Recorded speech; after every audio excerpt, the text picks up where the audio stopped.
My roommate, Steven, got into fights and street races for me.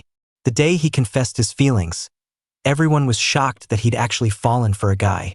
Until I saw him holding my sister, Claire, in his arms, laughing about me.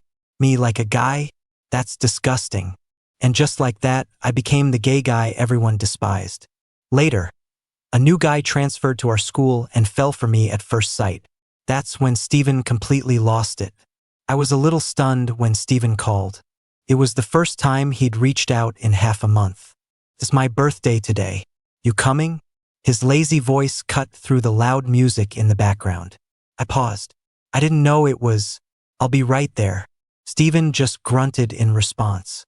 He gave me the address and hung up. I rushed out the door, my mind racing about what to get him for a birthday present. This was Steven's first birthday since we started dating.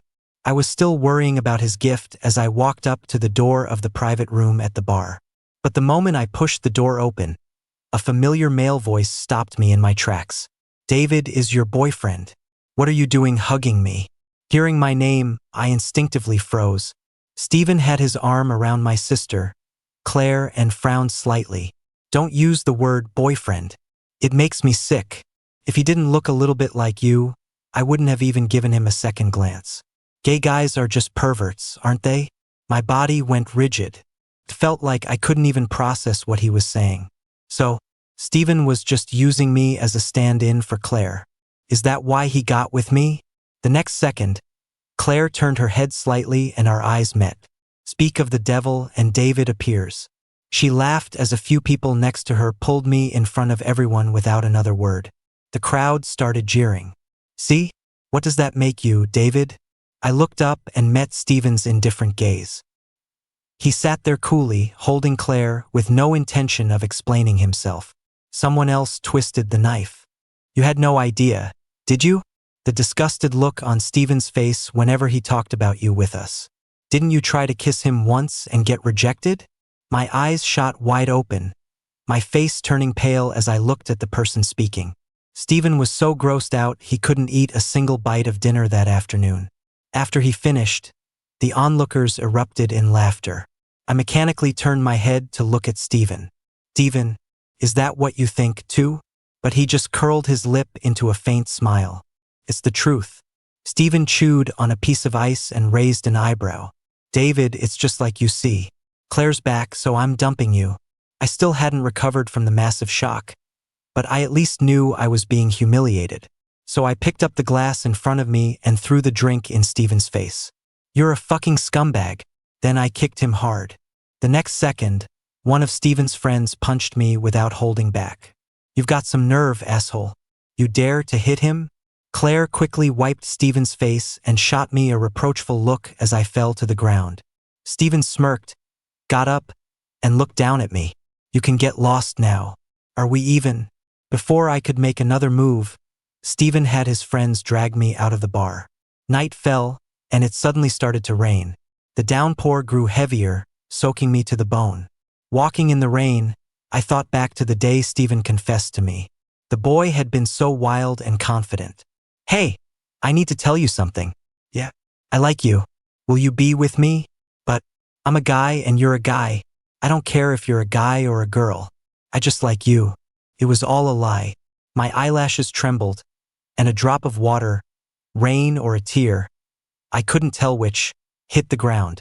Inside the bar, Claire noticed Steven staring blankly at the door and nudged his shoulder. What's wrong? Can't bear to see him go? You didn't actually fall for David for real, did you?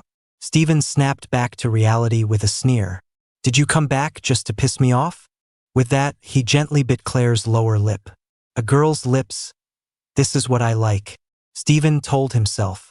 Claire wrapped her arms around his neck and whispered in his ear. Then let me make it up to you.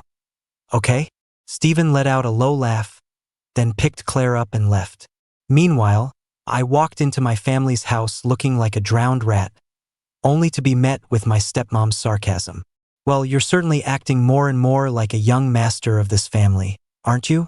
Not coming home half the night. Where were you having fun? The maids and staff all shot me mocking glances. This family that had never accepted me. combined with the pain Steven had inflicted, hit with this double blow, I suddenly felt utterly exhausted. The next day, I applied to live in the dorms, away from everyone I didn't want to see. But there were some coincidences I just couldn't avoid. I was just trying to grab some takeout for lunch when I ran into Steven and his crew.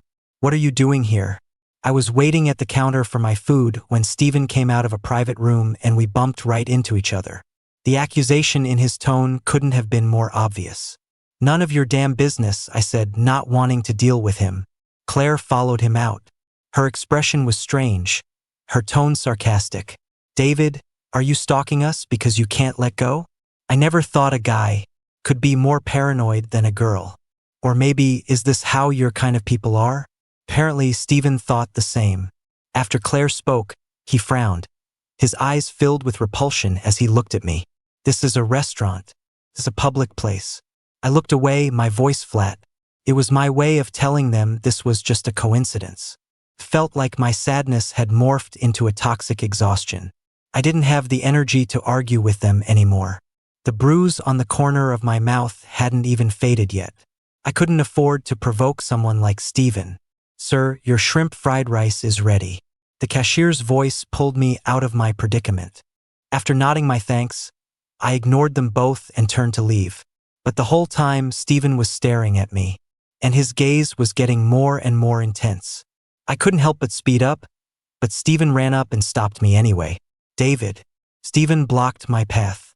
He seemed to be grasping for something to say. "Aren't you allergic to seafood?"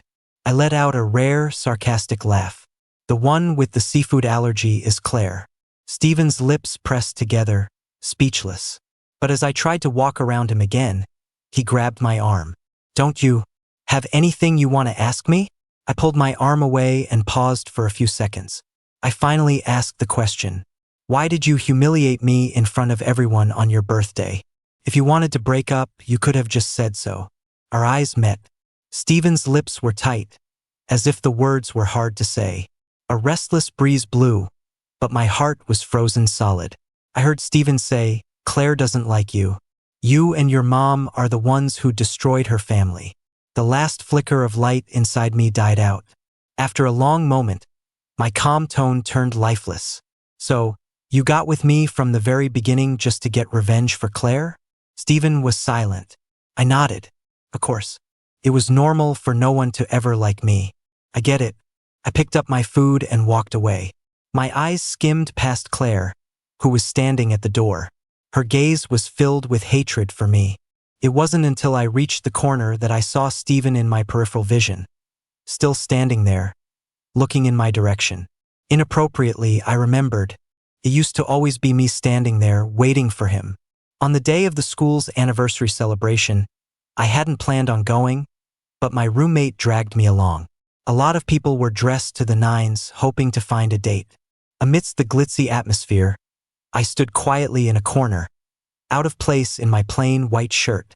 Occasionally, guys and girls would look my way, some with contempt, others with curiosity.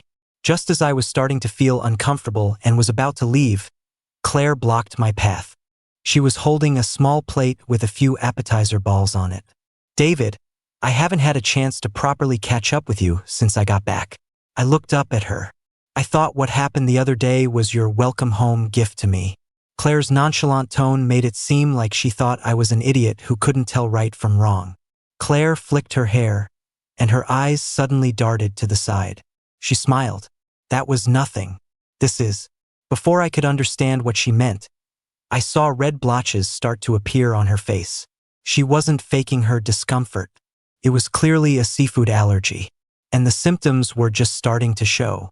"Claire, what are you trying to do?" I frowned and took a step closer, a bad feeling creeping over me.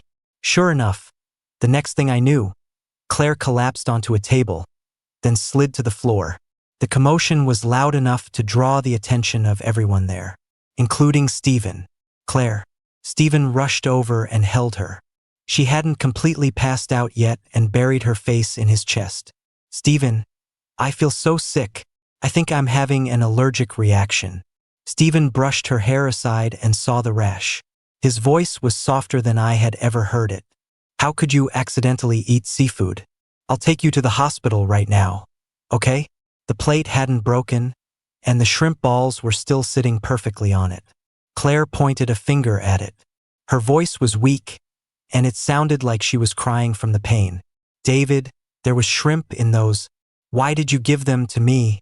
I haven't done anything to you since I came back. Stephen's head snapped up to look at me almost instantly. His eyes were overflowing with rage. Claire, are you really willing to risk this much just to frame me? Are you sick in the head? I looked down at Claire, a humorless smile on my lips. But Claire didn't need to explain. She just hid in Stephen's arms and cried. He was worried her condition would get worse. He forced his gaze away from me, picked her up, and left. That night, Claire sent me a video. She was lying in a hospital bed, holding Stephen's hand. Stephen, I really feel awful. Stephen held her hand down to stop her from moving. He coaxed her softly, don't scratch, be good. It'll be better in a little bit. Claire cried softly. I could see that while her discomfort was real, she had also achieved her goal. The heartache in Stephen's eyes was practically melting into water. Stephen, should I have not come back? Why is David treating me like this the moment I return? Stephen's hand, gripping the iron bed rail, had veins popping out as if they were about to burst. He was clearly furious. It's not your fault. It's David. His sexuality is already abnormal. What makes you think his mind is right? When he talked about me, his tone was filled with undisguised disgust and mockery. The video ended there. I lit a cigarette, only realizing now that I had never even thought about explaining anything to Stephen. The sad truth was, I subconsciously knew he wouldn't believe me anyway. I vaguely remembered that after Stephen and I got together, I once told him, I realized my sexuality wasn't normal a long time ago. He had raised an eyebrow, his tone meaningful. So you were already bent. Back then, I never imagined that this would become the weapon Stephen used to hurt me now. The chaos of the day finally came to an end. After finishing my cigarette, I dragged my exhausted body to bed and quickly fell asleep. The next morning, on my way to class, the weather was heavy with the rumble of distant thunder, creating a repressive atmosphere. I kept feeling people's eyes darting toward me as I walked by. Confused, I ran into my roommate at the bottom of the academic building. You're not going to take the day off? What? I asked, puzzled. You haven't seen the video? His troubled expression told me that I was in some kind of trouble. My roommate pulled up the video and handed me his phone. Stephen. The people in the video were me and Stephen. What do you want? Stephen looked at me with a half smile. My ears were a little red, but I met his gaze with a burning intensity. I spoke softly, I want to kiss you. Stephen gave a playful smile. That eager? He said, pinching my chin. He didn't say yes, but he didn't say no. I took it as a yes. My hand subconsciously clutched the hem of his shirt as I tilted my chin up to meet him. Stephen's smile didn't change, but his eyes gradually grew cold. It was my first time kissing someone, and my eyelashes couldn't help but tremble nervously. The instant before our lips touched, Stephen turned his head and dodged. Sorry, I'm not really comfortable with this. I stared at the screen without blinking, my hands growing stiffer. Then the screen cut. The person holding the camera was now filming Stephen. It was one of his buddies. He grinned. What's the deal, Stephen? I was hoping to film something interesting, why'd you dodge? Stephen frowned impatiently. The thought of kissing a guy just makes me sick. The video ended. My roommate added in a low voice, Stephen posted this publicly on the school's social media page. Now everyone knows. And a lot of people are trashing you in the comments, saying how disgusting gay people are. My mind went blank. I listened without any reaction. For a moment, I couldn't process the information my roommate was giving me. All I knew was that all my patience and endurance seemed to have been for nothing. They would only get worse. Another clap of thunder ripped through the sky, unleashing the storm. I don't know when, but I was suddenly standing there alone. Without any warning, raindrops began to fall, slamming against me. That's when Stephen appeared.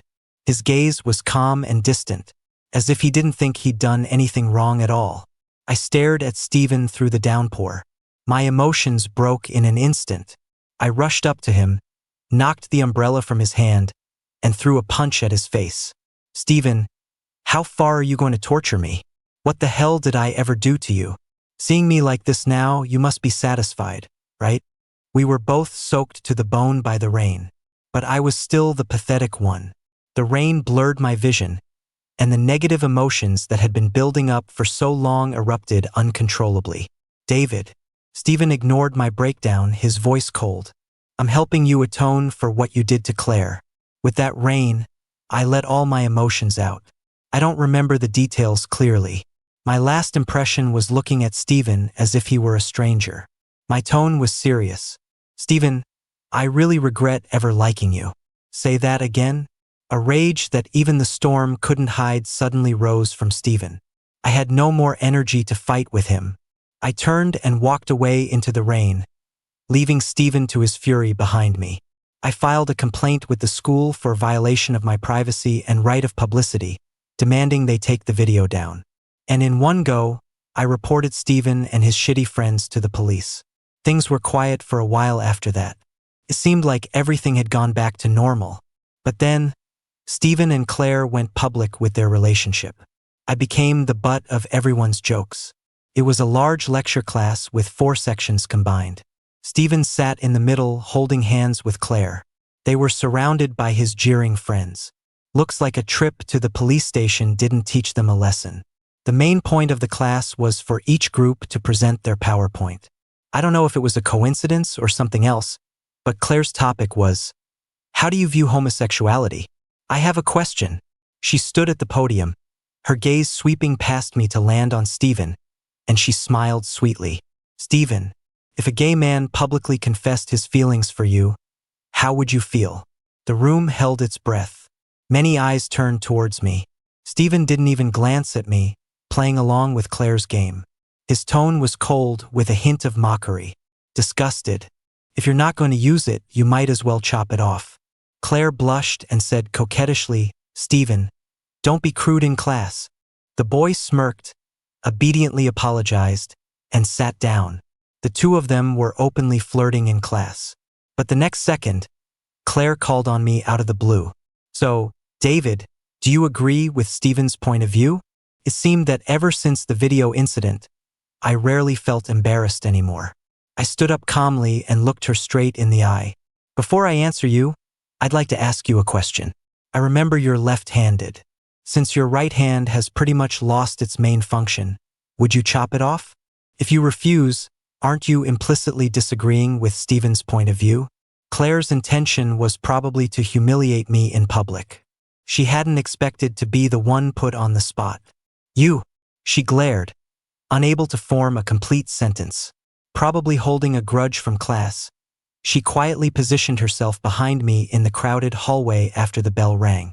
When I reached the top of the stairs, she kicked me down, staying out of the security camera's view. Claire still had some sense left. She chose the last flight of stairs. I tumbled down in front of everyone, but I wasn't seriously hurt. I could still stand up, limping. What's going on? My advisor happened to show up and saw the whole thing. Claire smiled innocently. Professor Davis, David fell down on his own. Before I could even defend myself, she continued. David and I are practically family. I wouldn't lie about him. I let out a cold laugh. It was just loud enough for everyone's eyes to focus on me. Professor, David. I don't know when, but Steven had walked up beside me. He warned me under his breath, if Claire gets hurt again because of you, I will make you pay. You know I can make the next 2 years of your life here worse than a stray dog's. What were you saying, David? My advisor pressed. I felt like I could see a sword hanging over my head, waiting for my judgment. I said I was pushed by my sister, Claire. I turned to look at Steven. What, you want to stand up for your girlfriend? If you have the guts, then just finish me. With that, I walked away without looking back. But the outcome of the incident didn't change. Steven's father was the biggest donor to the school, and he completely buried the matter. And because of my leg injury, I looked pathetic trying to get up the stairs in the academic building. I ran into Steven and Claire again. They looked down on me from above, as if watching a clown. Claire smiled faintly. Sorry, David. When Dad found out I accidentally pushed you, he yelled at me for a whole 10 minutes. I guess that's his way of getting back at them for you. For my fractured bone, the man who called himself my father gave Claire nothing more than a slap on the wrist. As Stephen passed by me, he sneered. You? Do I even need to finish you? People like them seem to get their kicks from humiliating others. My leg hadn't healed yet, but in the undercurrents of campus drama, the school's confessions page was buzzing again. Hey confessions, I'm a transfer student. Can you help me find a student? He's really good looking, can't remember much else. No offense, but if he's single, can I pursue him? The profile picture was clearly a guy. Everyone subconsciously assumed they were talking about Claire. For those few days, Stephen looked pissed off. He was constantly trying to find out which department the transfer student was in. Until a certain public lecture. A tall, well-built guy stopped next to my seat. Hey, is this seat taken? I hesitated for a moment, then shook my head. The guy sat down and smiled, resting his forehead on his hand. I finally found you, he said. During the class, the confessions page updated again.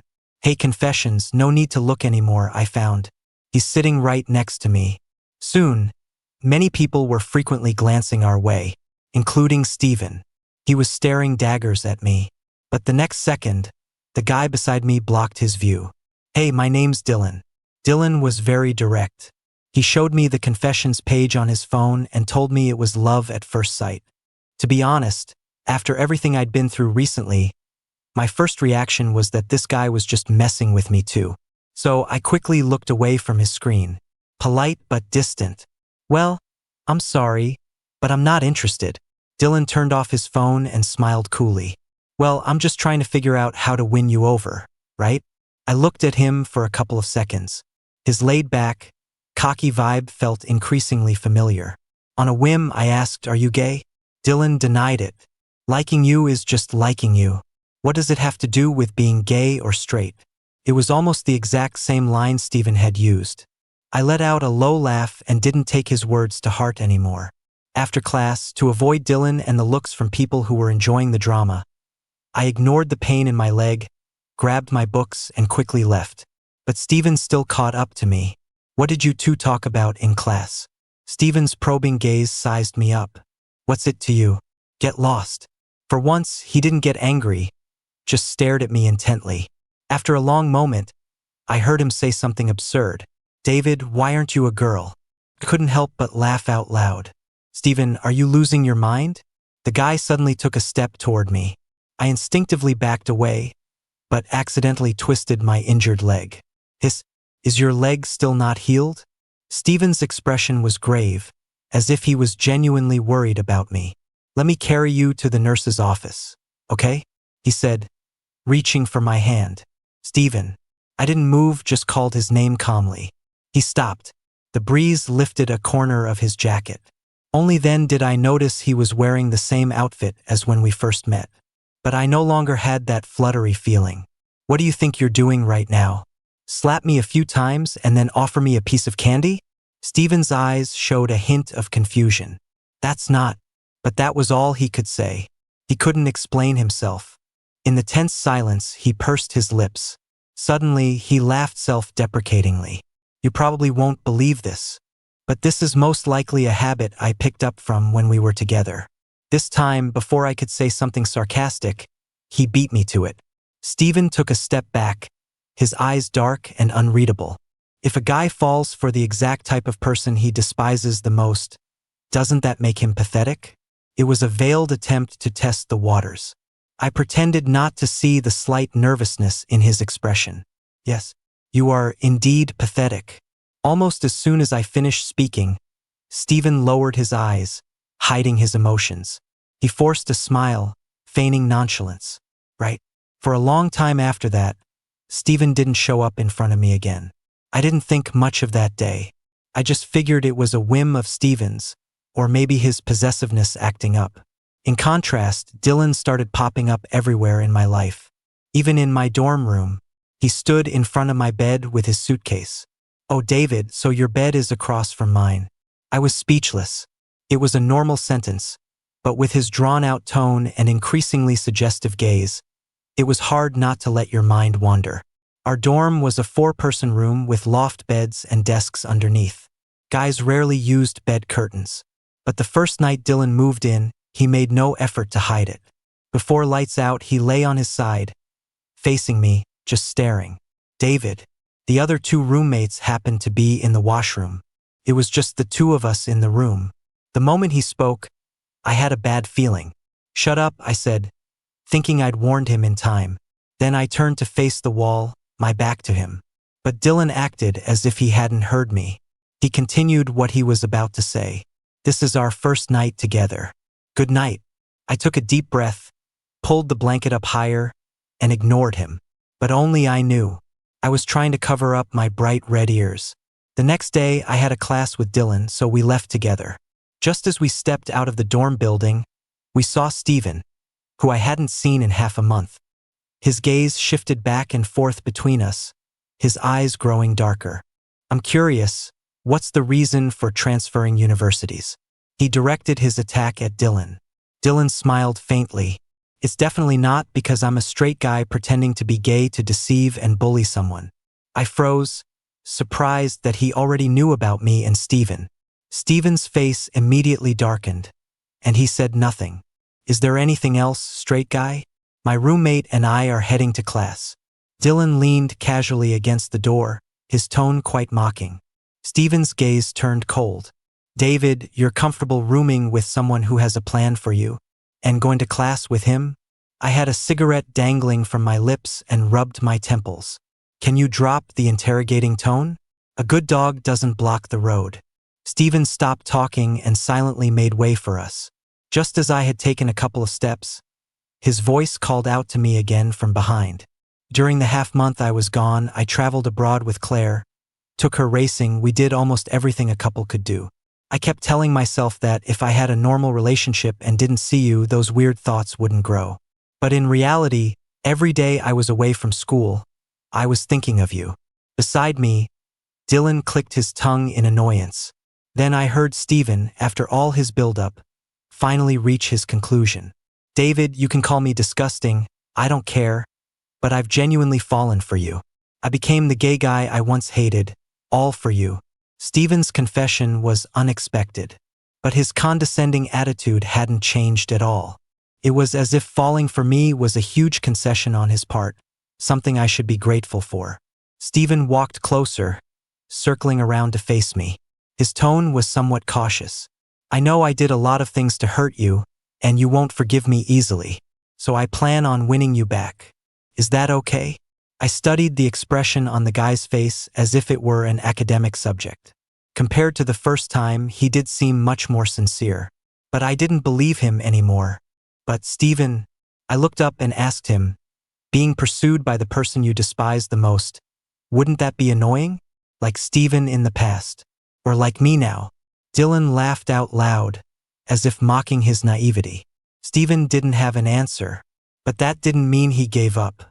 That night, when I got back to the dorm from the library, the roommate in the bed next to mine had been replaced by Steven. Dylan was furious. The tense atmosphere between them made the dorm room unbearable. Even our other roommate started avoiding the room to stay away from them. Most of the time, neither of them bothered me. But when I was getting ready to shower that night, Steven kept hesitating. He looked annoyed, frowning as he blocked my way. "David, don't you know this is a public shower? And it's packed with people at this hour. Let me take you somewhere else to shower, okay?" I shook my head and took a step back. "Will you ever stop? What is it you really want?" Steven looked irritated, but his averted gaze also seemed a bit guilty. It was one thing before. "But David, after that video was exposed, everyone knows you're gay. When you're standing naked in front of them, some of those guys who aren't picky will definitely have ideas about you." After a few seconds of a standoff, I saw that Steven had no intention of backing down. I couldn't help but smile a little and tell him the truth. "Steven, there are no gay guys on this floor. It's because of that video that they're afraid I'm some kind of creep and don't want to be in the shower at the same time as me. They ended up having my roommate tell me I can only go during a specific time slot. Steven's face grew paler and paler. He seemed to want to apologize, but he didn't know where to start. I didn't know they would go that far. So now that you know, can you stay away from me? Because right now, seeing a clingy gay guy like you just makes me sick. I lowered my voice, saying each word clearly. Steven's eyes reddened. Does this mean no matter how I try to make it up to you, you'll never forgive me? Why do you have to push things to the absolute limit before you suddenly realize you should ask for forgiveness? I found it absurd. Steven, if you were me, would you forgive someone like you? He lowered his head and said nothing. After a long time, he finally stepped aside, his voice low and trembling. Sorry. I had a feeling that Steven was about to give up. The next morning, I went to the library early. When I returned to the dorm, the spot next to me was occupied by my old roommate again. Steven's stay had been so brief it felt like a dream, as if he had never been there at all. Because of Steven, Claire came looking for me once. I had just left the library at night when she stopped me. The library was about to close, and there were only a few people on the path. David, you turned Steven gay. You must be so proud of yourself, right? He dumped me now. Are you finally happy to see me become a joke? Why don't you just die, you freak? I didn't want to waste my time arguing with her. But when she saw I was going to ignore her and walk away, she completely lost it. She grabbed my sleeve and raised her hand to slap me. I quickly blocked it, grabbed her, and shoved her against the wall, not holding back. Ah, David, you dare to fight back? Claire's back hit the wall hard. I sneered and walked slowly towards her. Claire, your mother really spoiled you rotten. What do you want? She asked, looking at me warily. I lifted my hand and gently brushed aside a strand of her loose hair, saying nonchalantly, It's so late, and this is a perfect blind spot for cameras. It would be easy for me to do whatever I want to you, wouldn't it? As I spoke, my fingertips slid to her shoulder, tracing light circles. Don't you like guys? Claire, who had been so arrogant just moments ago, was now trying to act calm, but her body was frozen stiff. I smiled gently, my fingers caressing the side of her neck. I'm gay, but that doesn't stop me from doing something to you. Does it? Claire struggled fruitlessly, tears already welling up in her eyes. I'm sorry, David. Don't do this to me. We're siblings, we're related by blood. My hand on her neck tightened slightly. Don't come looking for trouble with me again. Do you understand, sis? Otherwise, you better make sure you're never caught alone. Her expression was one of unconcealed fear, and she nodded hastily. I took a step back and let go. I watched dispassionately as Claire fled in a panic. Just as I was about to leave, someone stepped out from a short distance away. I never knew you had such a dominant side. Dylan shook the phone in his hand. I couldn't reach you, and it's late, so I thought I'd come to the library to walk you back. Make sure you were safe. My heart, which had been as still as stagnant water, felt a jolt of warmth at that moment. I had a similar unexpected flutter not long ago, also because of Dylan. After thanking him, I still corrected him. I'm a grown man. Do I need you to walk me home? He chuckled and nodded. I see that now. You're pretty good at protecting yourself. Dylan's gaze dropped to my neck, his voice lowering. So, you like choking people? What about being choked? What a psycho. The faint flutter of my heart stopped abruptly. I ignored him and walked away. Dylan leisurely followed behind me, adding playfully, fine, if you don't like being choked, you don't like it. You can choke me instead. The guy behind me seemed even more wild and unrestrained than Steven. But his unreliable exterior always contradicted his true nature. For example, when I went to take a shower, he would deliberately avoid being there. He never used the excuse of being the same gender to suggest we go to the showers at the same time. But often, when I came out, he would be standing right at the entrance. What are you doing here? Didn't you already shower? Dylan was leaning against the wall playing on his phone. He only put it away when I came out. He reached up and wiped a drop of water that had slid down my cheek from my hair. Even though you said everyone on this floor is straight, I'm still standing guard here just in case some creep tries to watch you. It makes me feel better. Thinking of this, I slowed my pace. I waited for him to catch up, and then we walked side by side. The soft, misty glow of the moon that night enveloped everything around us, making it all seem hazy and unreal. It felt as if it were just me and the boy beside me in the entire world. For the first time, I wanted to cast aside all my hesitations and try again. Claire's years of resentment towards me couldn't be completely scared away by a single threat. But she didn't dare do anything openly. So, when I was surrounded by a group of people looking for trouble, she was nowhere to be seen. In the cafeteria, a few guys who were all over 6 feet 3 inches walked towards me with their trays. As they passed me, the leader suddenly bumped his shoulder into me. His tray crashed to the floor. "Hey asshole, watch where you're going." Then he gave me a hard shove. This was no accident. I noticed he had deliberately bumped into me. "Sorry," I said, just wanting to de-escalate. But he wouldn't let me leave. "You think a simple sorry is going to fix this? Right now, you can either go buy everything from the food station I just got my meal from, or you can get on your knees and lick the floor clean. Then I'll accept your apology. How about it?" This malicious way of starting trouble was very similar to someone I knew. I looked up at the group. "Did Claire send you?" The guys were stunned, probably not expecting me to guess the person behind this so quickly. I studied them, they looked somewhat familiar. As I searched my memory, I stalled for time. Bullying someone in a public place. I can call the police, you know? You want a mark on your permanent record before you even graduate? The big guy in the lead hesitated. Clearly all brawn and no brains. I accidentally noticed calluses in roughly the same place on all their hands and instantly remembered. "I think I've seen you guys in the sports club. You're freshmen, right?" The big guy grunted a non-committal aha. "If you fulfill 2 years of credits in the sports club, you can skip your electives." And as it happened, the president of the sports club was my roommate. I used this as a bargaining chip. "How much is Claire paying you?" "It's probably just enough for a few meals. I can get you out of your electives entirely." "How about it? Tell me, what did Claire want you to do to me?" The big guy hesitated, weighed his options, and chose to switch sides. The guy's voice was deep, and even his normal speech sounded like shouting. "Either beat you up, or make you lick the food off the floor." I gave a nonchalant smile. Just as I was about to say something, a furious voice roared from behind me. "Lick your moms."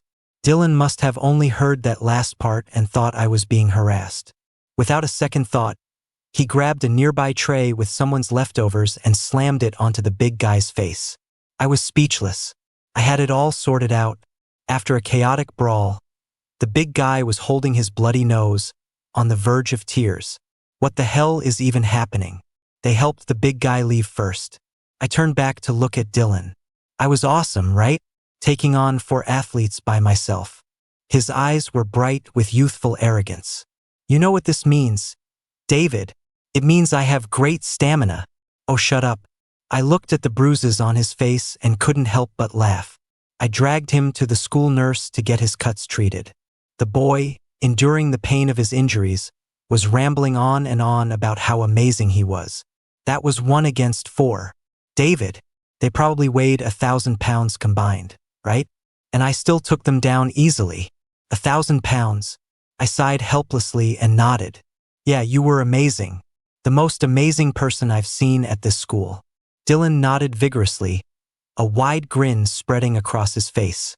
He could barely hide the tail wagging behind him. He looked exactly like a dog proudly showing its owner a frisbee it just caught for the first time. Not wanting to crush his confidence, I didn't tell him I had the situation almost resolved. By the time we got back to the dorm, it was almost lights out. Dylan, looking beat up from the day, went straight to the showers. At this hour, he was probably the only one there. But he had probably just gotten in when the lights went out and the water shut off. Just in case, I turned on my phone's flashlight and went to check on him. "Dylan, the water's off. Are you not done yet?" I stood at the entrance without going in. There was a 2-second silence from inside. Then a hoarse voice spoke. "David, I think I got soap in my eyes. I can't open them. Can you?" He paused before continuing. "Can you bring me my towel?" I blinked, slowly saying, "Oh, we're both guys, nothing to be embarrassed about." I told myself as I walked in with his towel. I kept my flashlight and my eyes aimed squarely at Dylan's face. Not an inch lower. Here. Dylan took it. I was about to turn and leave, but the floor was wet, and I slipped, falling backward. I landed right in front of Dylan, staring right at his lap. I saw things I shouldn't have seen. Just then, Dylan put down the towel and opened his eyes. I instinctively looked up. Our eyes met. At that moment, my embarrassment reached its absolute peak. After a few chaotic minutes, Dylan casually rinsed his hair with cold water from the tap. Then we walked back to the dorm in mutual silence. On the way, Dylan suddenly spoke. "It's pretty good, right? I mean, it's definitely way above the national average." I silently quickened my pace, putting distance between us. Dylan added in a small voice, "For real, I looked up the data. That direct hit nearly killed me." My relationship with Dylan grew closer without me realizing it. The ambiguity between us was like a thin veil, easily torn away. But I was still hesitating, until I ran into Steven again. He had come out publicly and was dating a freshman. I don't know if it was my imagination, but I always felt that the freshman looked a bit like me. And Claire had become a complete joke. As a trade for the elective credits, I had the big guy from the cafeteria publicly expose all of Claire's actions on the confessions page. Claire's reputation was ruined, and the school even required her to take a year off. I heard that her mother, who cared more about appearances than anything, took her home and basically put her under house arrest for a long time. And there were already rumors that she was going to drop out. One evening, Dylan and I were taking a walk after dinner. We wandered near a small grove of trees. The sounds of activity made us stop. "Maybe we should walk somewhere else?" Dylan rubbed the back of his neck and suggested. I kept a straight face and nodded. But just as I took a step, I heard a familiar voice. The person inside was Steven. "David, David." Dylan whipped his head around.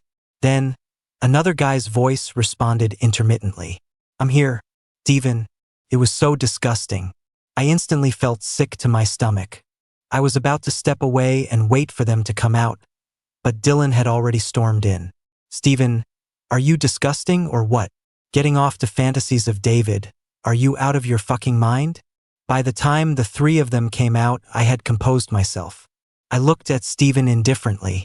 "Steven, the only reason I've tolerated you until now is because when I lost my luggage on my first day of freshman year, you went back to the bus station and helped me find it." The boy with his head down suddenly looked up, a look of complete confusion on his face. "What? It's normal that you don't remember, but I was grateful and I've remembered it until now. But the you of today has completely exhausted the last bit of patience I had for you." Steven was still staring at me, completely bewildered. It was Dylan beside me who suddenly exploded again. He was a firecracker. "You fucking took credit for it? That was me. David, that was fucking me who got it back for you. Steven, you're a real piece of shit." With that, he landed a solid punch on Steven's face, leaving me frozen on the spot. I thought back to that day. A sophomore RA was comforting me. "It's okay, we have the contact info for all the buses for new students. Steven has already gone to look for it, he'll definitely find it, don't worry." She told me to go back to my dorm and wait. Sure enough, when I got out of the shower, my luggage was already sitting outside my dorm room. No one told me who found it, so I assumed it was Steven. The sound of punches and kicks pulled me back to reality. Steven was groaning on the ground, basically being pinned and beaten by Dylan. "Dylan, let's go. He's gotten what he deserves." Dylan had barged in without a second thought. Steven was terrified. Being startled in a situation like that, some things might not work so well for the rest of his life. Dylan took a deep breath, stopped, and left with me. "I was the one who got it back for you." The boy suddenly stopped, lowered his head, and emphasized in a very soft voice. "Yeah, I know that now, and I'm very grateful. Knowing it was you, I suddenly felt a sense of relief. Because it was you, everything makes sense." I was trying to figure out how to gently break through that final barrier between us. The boy sniffled. I heard a sob. I stopped and turned to look at him. "Are you crying?" Dylan's eyes were red, and he looked at me pitifully. "You were supposed to like me. I saw you at the bus station, and then I saw the luggage left behind. I knew it was yours, so I immediately brought it to your school. I just forgot to get your contact info, and I forgot to ask your name before I left. And then you fell for someone else. By the end, he was practically bawling. Why is a guy who's almost 6 feet 3 inches such a crybaby? I cupped his face in my hands and comforted him gently. It's okay, Dylan. It's not too late for me to like you now, right? His eyes widened. What did you say? I could almost see his tail standing straight up behind him. I said, Dylan, wanna be my boyfriend? The tears in the boy's eyes vanished instantly, and he nodded eagerly. His tail wagged non-stop. I took his hand. David, I like you. He suddenly confessed seriously. Dylan said it was indeed love at first sight. The essence of love at first sight is superficial. But Dylan showed me that love at first sight and lifelong devotion can coexist. End of main story. David Dylan's story. Even though David wasn't technically a first love anymore, he wasn't much better off than the innocent puppy, Dylan. Their first date could only be described as utter chaos. In the restaurant, Dylan was frantically taking care of David. Lexi, try this. Stop. David looked up. Don't call me that. It sounds like a little girl's name. But Dylan misunderstood. He pressed his lips together, his ears turning a little red as if he'd thought of something. Babe. David almost sprayed a mouthful of fish soup in his face. Don't call me that either. Dylan's voice dropped. I can't call you that either? David had a reasonable suspicion that he was deliberately playing pitiful. Ever since Dylan cried that one time and David confessed to him, he had learned to act pathetic in front of David. Sure enough, David was silent for 2 seconds before giving in. There was a hint of self-abandonment in his tone. Fine, call me whatever you want. Dylan's puppy ears perked up. Okay, babe. During the meal, a flamboyant guy set his sights on Dylan. He walked over with a glass of wine. Hey, I lost a dare. Can I share a drink with you? Dylan didn't even look up, continuing to pick the bones out of the fish on the plate. Sorry. The guy's voice turned pouty. Please? Otherwise, I'll have to take a penalty shot. Dylan was getting annoyed. His boyfriend sitting across from him was watching the whole thing with a detached expression, like a complete stranger. Seeing that he was still unmoved, the guy was about to grab his sleeve. If you're not blind, Dylan and the guy both turned their heads. David's eyes were filled with mockery. You should be able to see that he's my boyfriend. The guy was embarrassed. It wasn't that he hadn't seen, it was just an excuse to meet Dylan. Dylan's face was filled with unconcealed pride, and he raised an eyebrow at the guy. You hear that? I'm taken. The guy shot them a dirty look, annoyed. Oh really? I couldn't tell you two were a couple. I thought you were just two sad sacks. He stormed off, his long earring chain swinging from his left ear. Seeing that the pest was gone, David didn't bother with his comment and continued to eat the fish that Dylan had deboned for him. But Dylan took his words to heart. That afternoon, they went to a movie. Dylan was silent for 2 seconds at the ticket counter, then chose the most unpopular movie. David didn't care, he just assumed Dylan liked it. As Dylan expected, the theater was practically empty. There was only a mother with her young son in the front row. Dylan pulled David to the second to last row. Can you see from this far back? David asked, confused. I can see fine. Maybe it was his imagination, but he thought Dylan's voice sounded a little hoarse. The movie was incredibly boring. Just as David was about to doze off, Dylan, sitting next to him, took his hand. David. He sounded unusually formal. David opened his eyes. Dylan was already leaning over him. They looked at each other, both at a loss. I want to kiss you. The puppy stuttered when he was nervous. David's face was unreadable, but his eyes blinked rapidly. In reality, his brain had completely shut down. Dylan didn't know what O meant, but it couldn't stop his desire to kiss him. So, without asking again, he slowly leaned in and gently pressed his lips against David's. He was like a natural at this. Dylan took the lead, slowly parting his lips and exploring inside. He played with David's lips and tongue. Their breathing grew heavier. David frowned slightly, his lung capacity no match for Dylan's, and he was getting dizzy. He raised a hand, wanting to push him away, but Dylan held the back of his neck, continuing their entanglement. It wasn't until Dylan saw that David was about to pass out that he reluctantly pulled back a little. "Are you trying to devour me?" David gasped for air, frowning at him. Dylan stared at his lips, offering a very insincere apology. "Sorry." A few seconds later, he spoke again. "Have you caught your breath? I want to kiss you again." David just wanted to sew his mouth shut. By the time they left the movie theater, it was past dusk. Dylan was already planning his next move. He saw a jewelry store and dragged David inside. David gritted his teeth, forced to follow. He was already considering putting Dylan on a leash. "Do you have couples rings?" Dylan asked. The saleswoman glanced at the two guys in front of her, unfazed. She smiled and started showing them options. Seeing that David in the back seemed uninterested, she enthusiastically offered him a glass of water. "You must have eaten something spicy earlier. Here's some water for you." David looked at his reflection in the glass. Only then did he notice his lips, red and swollen from Dylan's kisses. "I'm not thirsty, thanks. For fuck's sake, is Dylan part dog?" David, who was usually unshakable, had a rare crack in his composure. Dylan was too busy picking out rings to notice what was happening. David had no choice but to swallow his frustration. But this only led to Dylan becoming even more brazen. That night, they were aimlessly wandering the streets. Then Dylan stopped again. He tugged on David's sleeve. "Babe, let's not go back tonight. Okay?" His eyes burned as he stared at a nearby hotel. David sneered and yanked his sleeve back. "Didn't bring my ID." He was really pushing it. Dylan blinked. "I brought mine." David crossed his arms and looked at him. "I said I didn't bring mine." Dylan looked embarrassed, as if steam was coming off the top of his head. "Yours? I brought yours too." His presumptuousness was suddenly met with a barrage of cold sarcasm from David. But despite the scolding, the puppy still managed to lure his babe into the hotel. Their first time was painful for both of them. But what left David speechless was why Dylan, hovering above him, had to cry at a time like this. The puppy sniffled, though his movements didn't stop. He said, "Crying 'cause it feels good."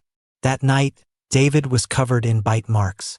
And Dylan was the one crying, but David was the one who was exhausted.